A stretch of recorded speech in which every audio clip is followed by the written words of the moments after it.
Good evening everyone, I am Himanshu sir. आप सभी का स्वागत करता हूं बायोलॉजी रिसोर्सेज चैनल पे। आज हम इस वीडियो में मेंडल के बारे में पढ़ेंगे।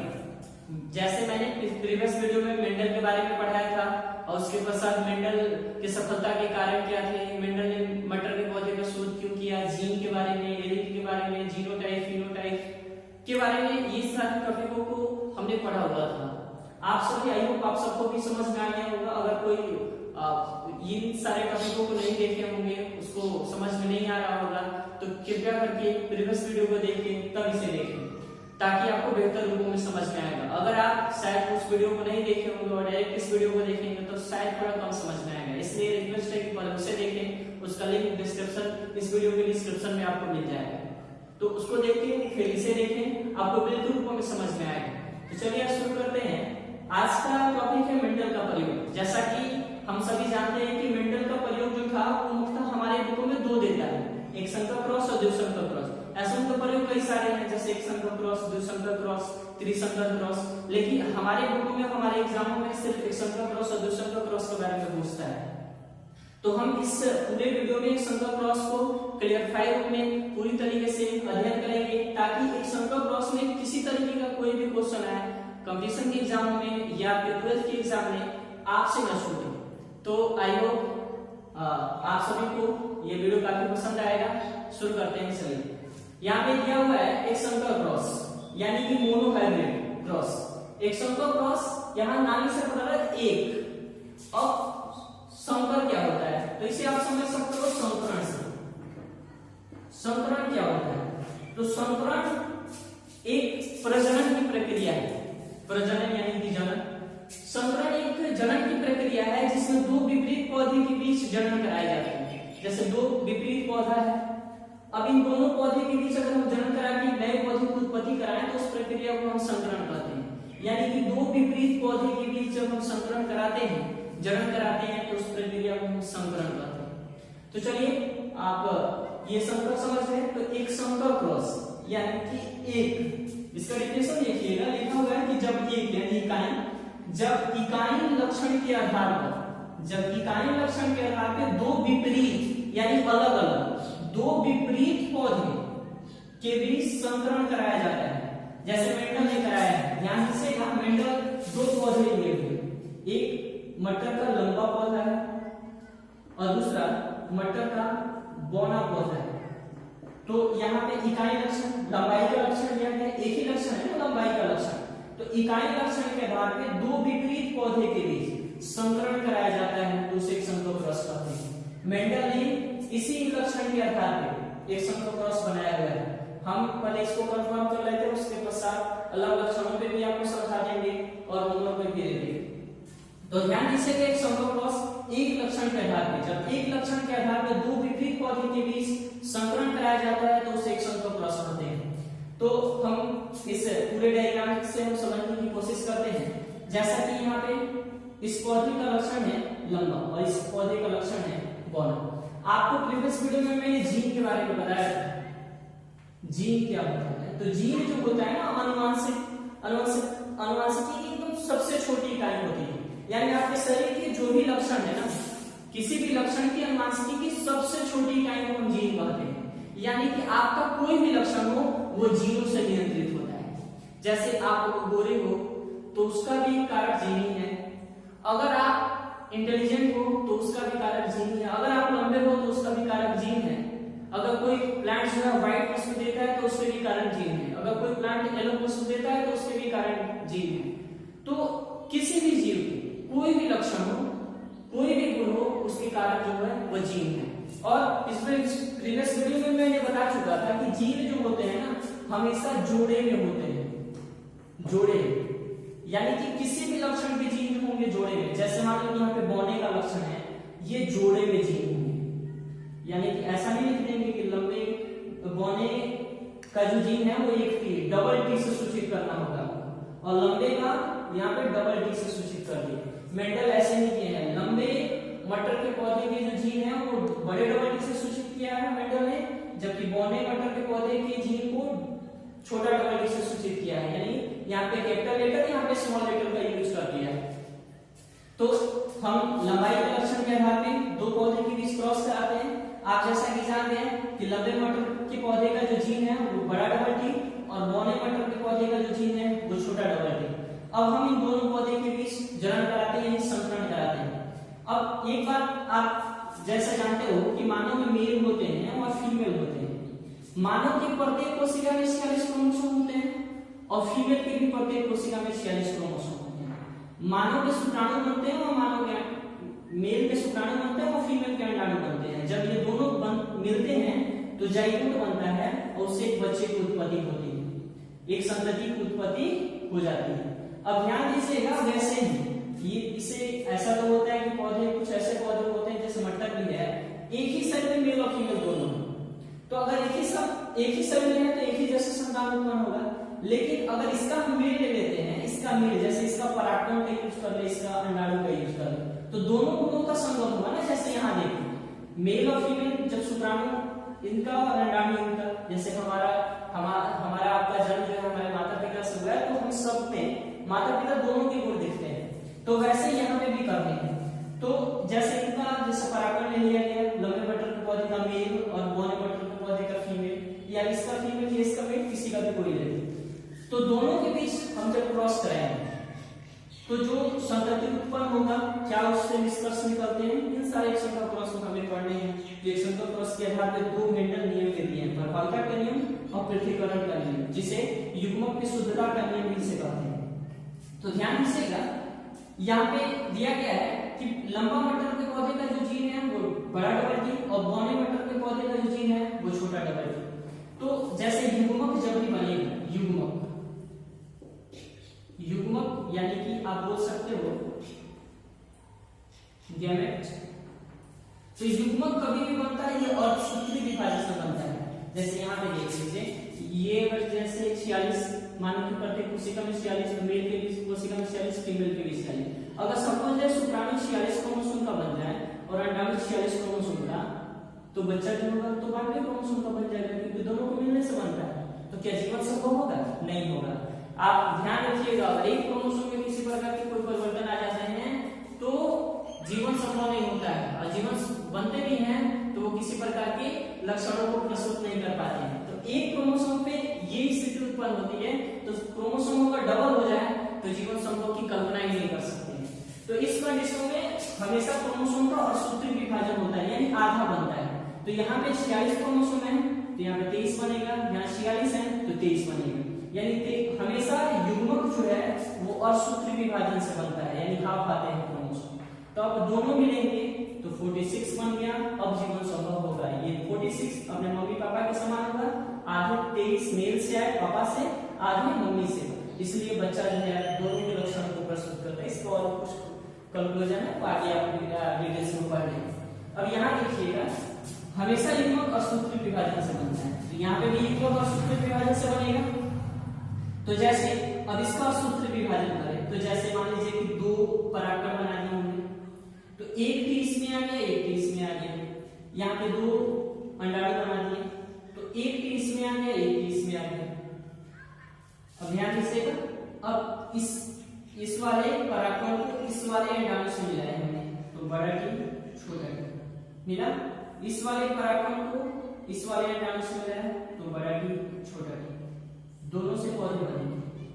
अब एक बात यहाँ ध्यान दो, इस पौधे में लंबे वाले का भी गुण है और इस पौधे में बौने वाले का भी गुण है, और इस पौधे में भी लंबे वाले का गुण है, बौने वाले का। छोटा टी जो है वो बौना का और बड़ा टी जो है वो लंबा का, तो दोनों में सेम है।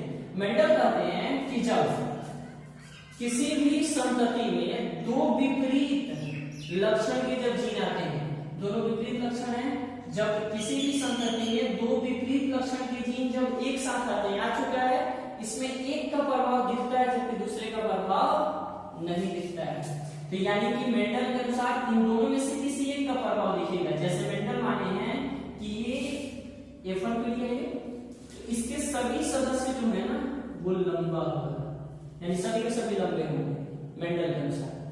F1 पीढ़ी अगर मान लो कि मैं और सारा भी परागकण बनाता हूँ और सारा भी अंडाणु बनाता हूँ, जितने भी F1 पीढ़ी के सदस्य होते हैं वो सारे के सारे लंबे होते हैं। ऐसा नहीं कि ये लंबा हो गया ये बौना हो गया, ऐसा नहीं। एक का प्रभाव दिखेगा जबकि दूसरे का प्रभाव नहीं दिखेगा। दिखने वाले गुण को प्रभावी गुण और न दिखने वाले गुण को अप्रभावी गुण। यहाँ पे पूछ सकता है कि मेंडल के एक समकोह क्रॉस में प्रभावी गुण कौन सा है, तो लंबा का गुण प्रभावी है और अप्रभावी बौने का गुण है। बौना नहीं है दिखा, तो बौने का गुण जो है वो अप्रभावी है। कोई दिक्कत किसी को? चलिए अब ये F1 पीढ़ी है, अब इसका हम F2 पीढ़ी बनाते हैं। F2 पीढ़ी कैसे बनता है? अब एक चीज देखिएगा, यहाँ पे इस पौधे का ये दोनों लंबे हैं, लेकिन ये फिनोटाइप के अनुसार ये दिख रहे हैं लंबे, लंबे हैं तो दिखेंगे लंबे, लेकिन आंतरिक रूपों से जीन की बातें करें, जो प्रीवियस वीडियो में मैंने जीनोटाइप फिनोटाइप पढ़ाया था, यानी दिखने वाले गुण को फिनोटाइप, ये दिख रहा है तो फिनोटाइप के अनुसार लंबा है, जबकि आंतरिक रूपों में ये तो लंबा और बौना दोनों है, क्योंकि दोनों तरह के जीन है। अब देखिए गाइस, अब F2 पीढ़ी बनाते हैं, तो F2 पीढ़ी बनाने के लिए सबसे पहले युग्मक बनाने होंगे। तो जैसे इनका हम युग्मक बनाते हैं, तो जब युग्मक बनेगा तो फिर सूत्र विभाजन, तो दोनों अलग अलग हो गए। यहाँ पे भी दोनों क्या हो गए, अलग अलग हो गए। अब क्या होगा, यहाँ पे जैसे मान लीजिए कि ये मिला, तो बड़ा टी और बड़ा टी, दोनों बड़ा टी मिल गया। अब देखिए ये बड़ा टी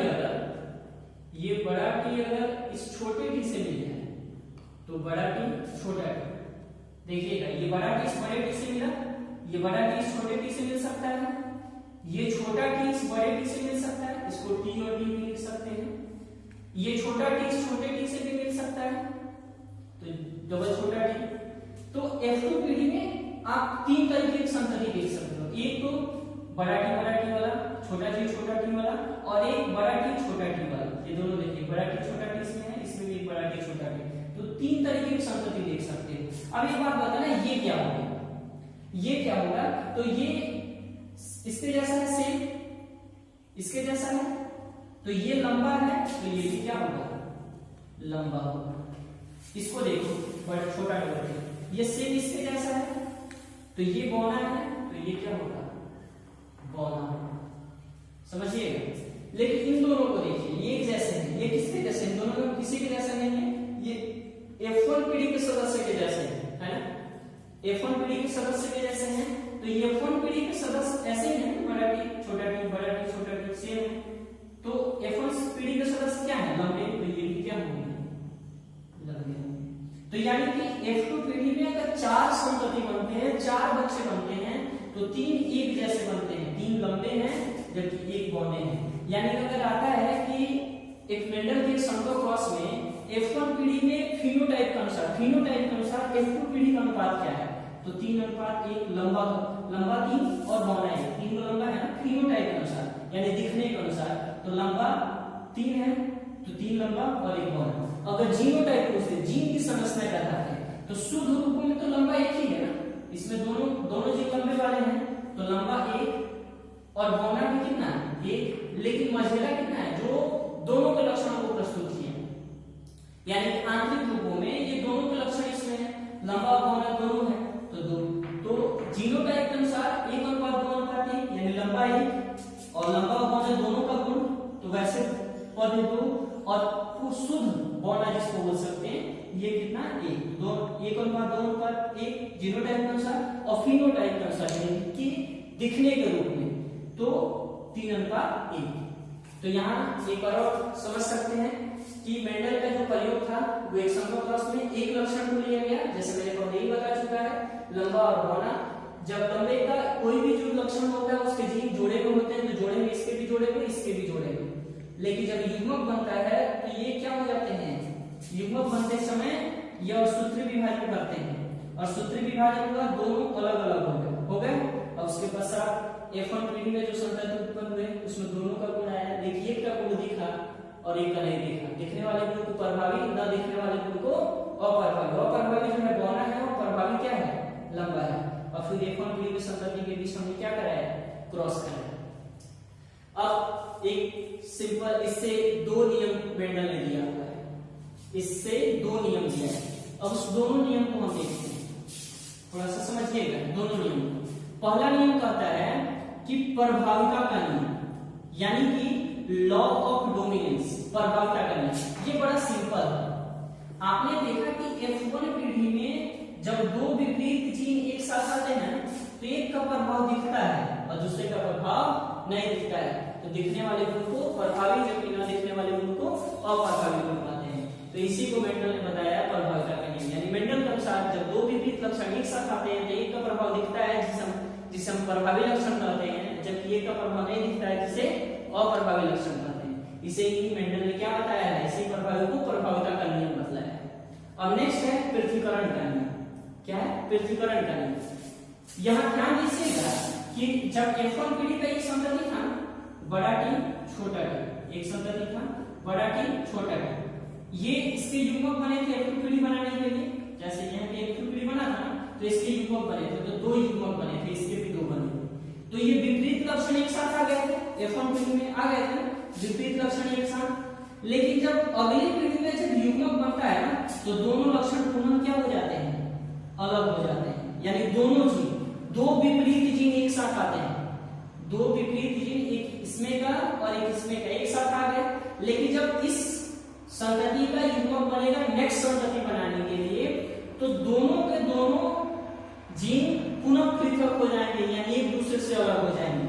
तो यहाँ दोनों के दोनों एक दूसरे से अलग हो गए। इसे ही जब दोनों विपरीत जीन एक साथ आए और अलग हो गए, इसे ही हम कहते हैं पृथ्वीकरण का नियम। क्या कहते हैं? पृथ्वीकरण का नियम। एक बात बताइएगा, ये युग्मक है और सूत्र विभाजन से बना ये युग्मक है, जैसे यहाँ पे बना हुआ था सभी युग्मक था। तो युग्मक हमेशा, यहाँ देखो ये बच्चा जो है, ये संतति जो है, ये दोनों लक्षण को प्रस्तुत किया है। लेकिन युग्मक की बातें करिए कि ये युग्मक, ये युग्मक, ये युग्मक, क्या युग्मक में तो हमेशा एक ही तरीके के जीन है ना? कभी ऐसा है कि एक युग्मक यहाँ पे है जिसमें दोनों जीन है? ऐसा तो नहीं है ना, हर एक युग्मक में सिर्फ एक जीन है। तो मेंडल कहते हैं कि जब दो विपरीत जीन एक साथ इस संतति में आते हैं, लेकिन जब युग्मक बनता है तो दोनों एक दूसरे से अलग हो जाते हैं, यानी पृथक हो जाते हैं। पृथ्वीकरण का नियम, या हम ऐसा बोल सकते हैं कि ये युग्मक सिर्फ एक जीन को प्रस्तुत करता है, यानी हर एक युग्मक में सिर्फ एक जीन होता है, यानी कि युग्मक अपने आप में क्या होता है, शुद्ध होता है। युग्मक अपने आप में क्या होता है जी, शुद्ध होता है, जिसे ही हम क्या कर सकते हैं, इसे ही हम कहते हैं शुद्धता का नियम। इसे ऐसे भी लिखा जा सकता है, युग्मक की शुद्धता का नियम, इसे बोला जा सकता है। पृथ्वीकरण का नियम बोले या युग्मक की शुद्धता का नियम बोले, बात देखिए। तो अब नेक्स्ट मैं आपको एक होमवर्क के तौर पे एक क्वेश्चन दे देते हैं। जैसे ये एक पौधा है जिसका फूल जो है, इसका फूल जो है वो लाल रंग का होता है, और एक पौधा है जिसका फूल जो है वो सफेद रंग का होता है। तो जैसे लाल रंग में पुष्प का आप इसका जीन मान लीजिएगा जोड़े में होगा, डबल आर मान लीजिएगा, बड़ा डबल आर, इसका छोटा डबल आर मान लीजिएगा, और दोनों के बीच एक संख्या प्लस करके F1 पीढ़ी F2 पीढ़ी निकालिएगा। और उसमें आप ये देखिएगा कि F2 पीढ़ी में जो जीनोटाइप और फिनोटाइप है उसका अनुपात क्या आ रहा है। आप अगर जीनोटाइप फिनोटाइप नहीं समझ में आ रहा तो प्रीवियस वीडियो में एक बार देख लीजिएगा, जो डिस्क्रिप्शन में उसका लिंक है। चलिए, तो आज की क्लास में इतना ही, अब नेक्स्ट क्लास में मिलेंगे, तब तक के लिए बेस्ट ऑफ लक।